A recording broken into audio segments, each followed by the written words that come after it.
saya Ahmad Fadila, mahasiswa Universitas Muhammadiyah Jakarta, program studi kesejahteraan sosial, Fakultas Ilmu Sosial dan Ilmu Politik. Di sini saya akan menjelaskan konsepsi kebangsaan Indonesia. Konsep kebangsaan merupakan hal yang sangat mendasar bagi bangsa Indonesia.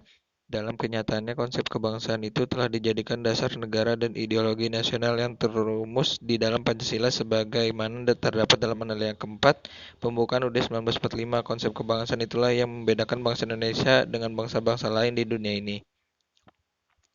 Dorongan yang melahirkan kebangsaan kita bersumber dari perjuangan untuk mewujudkan kemerdekaan, memulihkan martabat kita sebagai manusia. Wawasan kebangsaan Indonesia menolak segala diskriminasi suku, ras, asal-usul keturunan, warna kulit, kedaerahan, golongan, agama, dan kepercayaan kepada Tuhan Yang Maha Esa, kedudukan maupun status sosial. Konsep kebangsaan kita bertujuan membangun dan mengembangkan persatuan dan kesatuan. Wawasan kebangsaan lahir ketika bangsa Indonesia berjuang membebaskan diri dari segala bentuk penjajahan seperti penjajahan oleh Portugis, Belanda, Inggris, dan Jepang. Perjuangan bangsa Indonesia yang waktu itu masih bersifat lokal ternyata tidak membawa hasil karena belum adanya persatuan dan kesatuan. Sedangkan di sisi lain, kaum kolonial termasuk menggunakan politik divide et impera. Kendati demikian, catatan sejarah perlawanan para pahlawan itu telah membuktikan kepada kita tentang semangat perjuangan bangsa Indonesia yang tidak pernah padam dalam usaha mengusir penjajah dari Nusantara.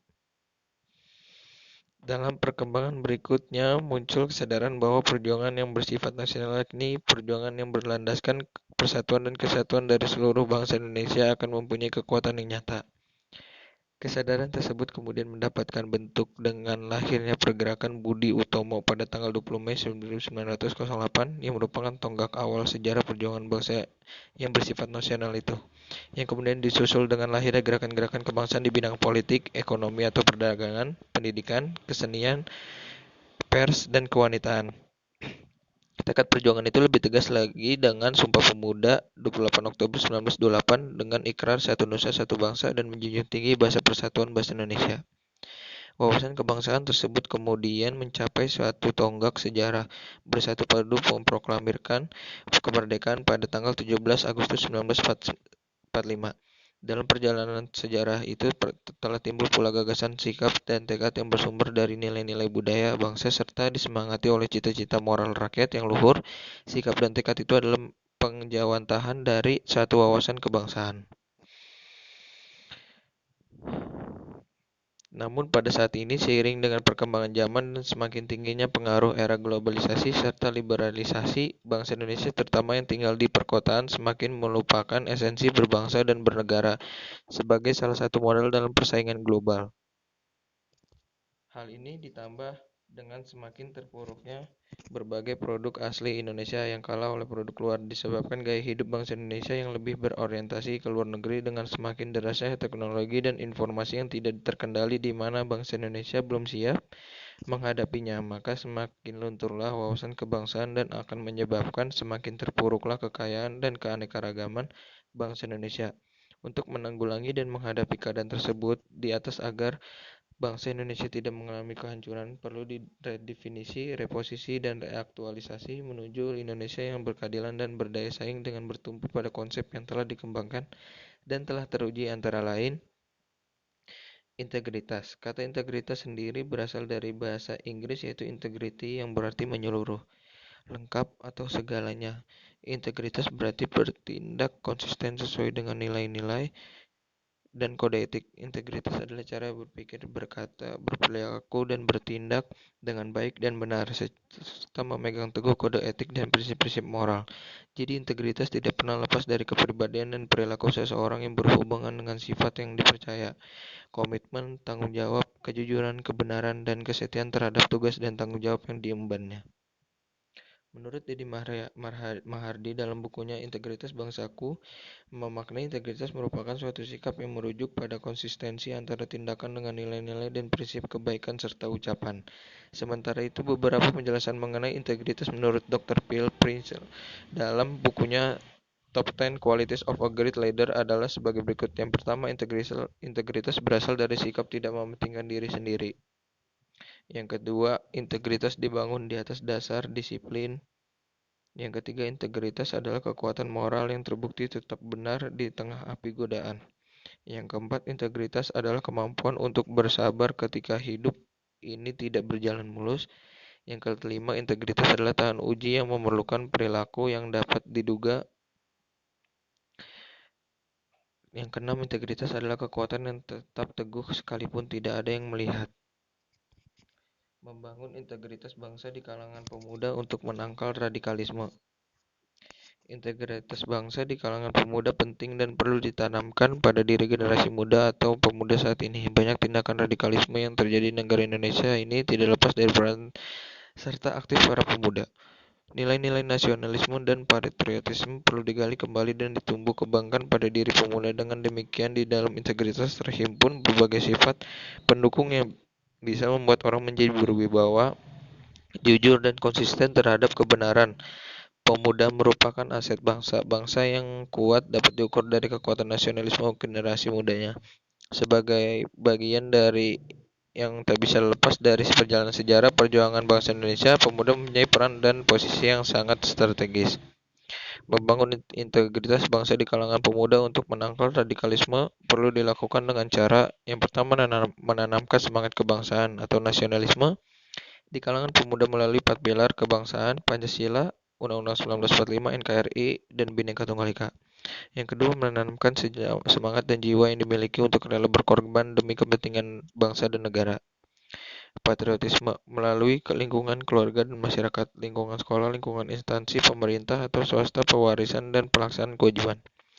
Yang ketiga, menanamkan pada diri pemuda jiwa semangat dan nilai-nilai juang 1945.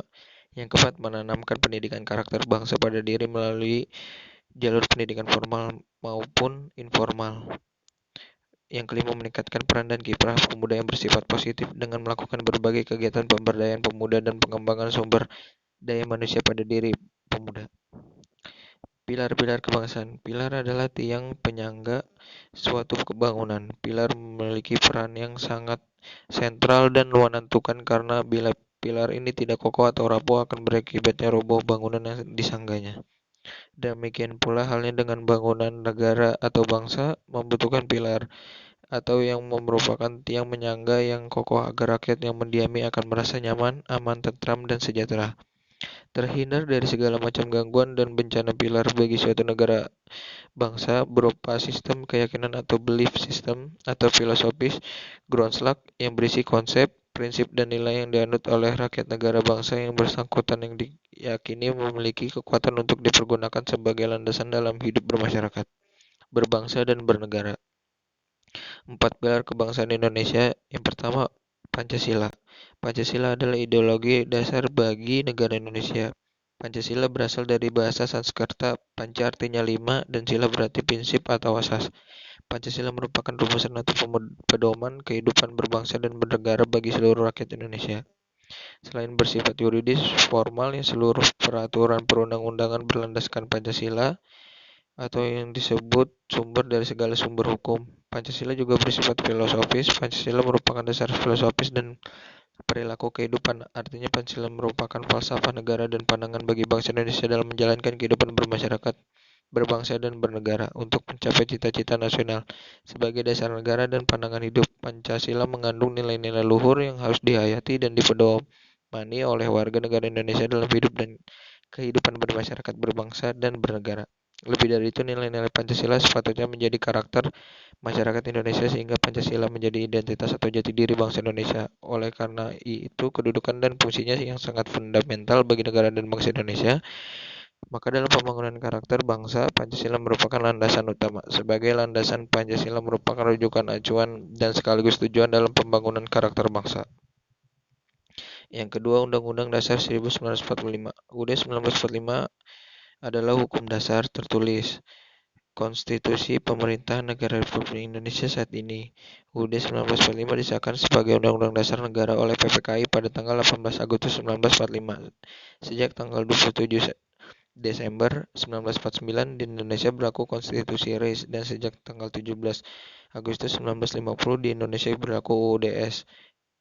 Dekret Presiden 5 Juli 1959 kembali diberlakukan UUD 1945 dengan dikukuhkan oleh aklamasi oleh DPR pada tanggal 22 Juli 1959. Pada kurun waktu tahun 1999 dan sampai 2002, UUD 1945 mengalami 4 kali perubahan atau amandemen yang mengubah susunan lembaga-lembaga dalam sistem ketatanegaraan Republik Indonesia. Prinsip yang terkandung dalam UUD 1945 yaitu sumber kekuasaan, hak asasi manusia, sistem demokrasi, paham kebersamaan, kegotong royongan. Tujuan pokok fungsi UUD 1945 yang landasan konstitusional atas kelandasan ideal yaitu Pancasila. Alat pengandalian sosial, alat untuk mengubah masyarakat, alat ketertiban dan pengaturan masyarakat,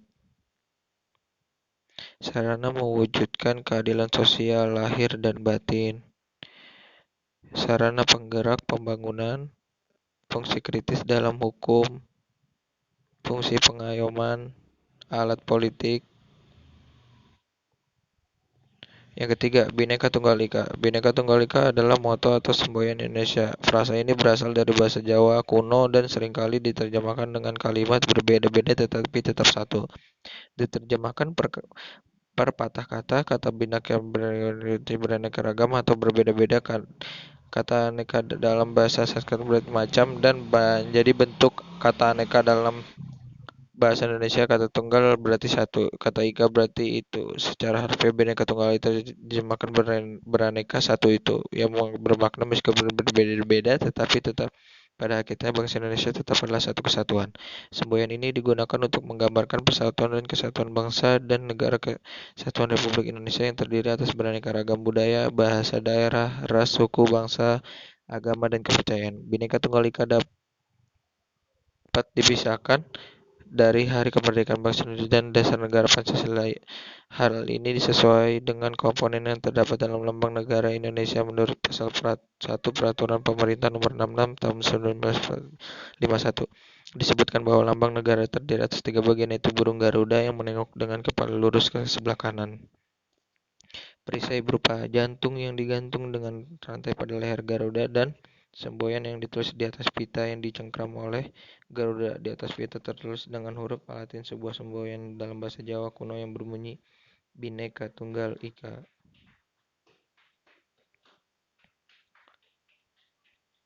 4.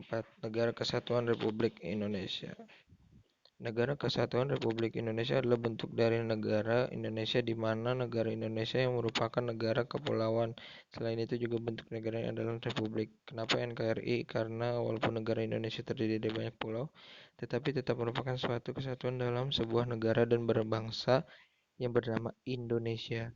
Apabila ditinjau dari sudut hukum tata negara, Negara Kesatuan Republik Indonesia yang lahir pada tanggal 17 Agustus 1945 belum sempurna sebagai negara, mengingat saat itu Negara Kesatuan Republik Indonesia baru sebagian memiliki unsur konstitutif berdirinya negara. Di samping itu, PPKI juga telah menetapkan UUD 1945 dasar negara dan tujuan negara. Para pendiri bangsa sepakat memilih bentuk negara kesatuan karena bentuk negara kesatuan itu dipandang paling cocok bagi bangsa Indonesia yang memiliki berbagai keanekaragaman. Untuk mewujudkan paham negara integralistik, yaitu negara hendak mengatasi segala paham individu atau golongan dan negara mengutamakan kepentingan umum.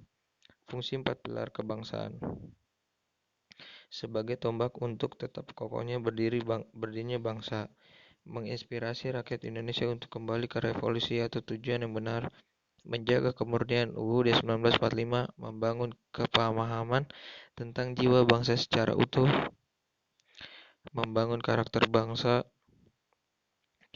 wujud sikap yang mencerminkan pilar kebangsaan, setia dan cinta tanah air, mengembangkan persatuan dan kesatuan atas dasar Bhinneka Tunggal Ika, tidak menjadi koruptor, tidak membuat pernyataan atau keputusan yang merugikan bangsa, tidak membedakan ras, suku, agama, adat maupun bahasa. Semangat dan jiwa kebangsaan kemerdekaan Indonesia yang diperoleh pada tanggal 17 Agustus 1945 tidak bisa dilepaskan dari semangat kebangsaan dan patriotisme. Para pahlawan terdahulu telah berjuang mati-matian demi kemerdekaan bangsa ini. Sebagai warga negara Indonesia sudah sepatutnya menghargai perjuangan yang dilakukan oleh para pahlawan. Bentuk penghargaan tersebut dapat dilaksanakan dengan menerapkan semangat kebangsaan dan patriotisme dalam berbangsa dan bernegara. Tetapi masyarakat Indonesia masih kurang semangat untuk memperjuangkan bangsa Indonesia, apalagi anak remaja. Untuk itu kita semua harus mulai menanamkan semangat dan jiwa untuk memperjuangkan Indonesia menjadi negara yang maju. Ciri-ciri semangat kebangsaan. Yang pertama, memiliki rasa cinta pada tanah air atau nasionalisme. Yang kedua, menyadari sepenuhnya bahwa kita merupakan bagian dari bangsa lain untuk menciptakan hubungan kerjasama yang saling menguntungkan. Tiga, senantiasa membangun rasa persaudaraan, solidaritas, kedamaian, semangat persatuan, dan anti kekerasan antar kelompok masyarakat. Yang keempat, bangga menjadi bangsa dan bagian dari masyarakat Indonesia. Lima, bersedia mempertahankan, memajukan negara dan nama baik bangsanya.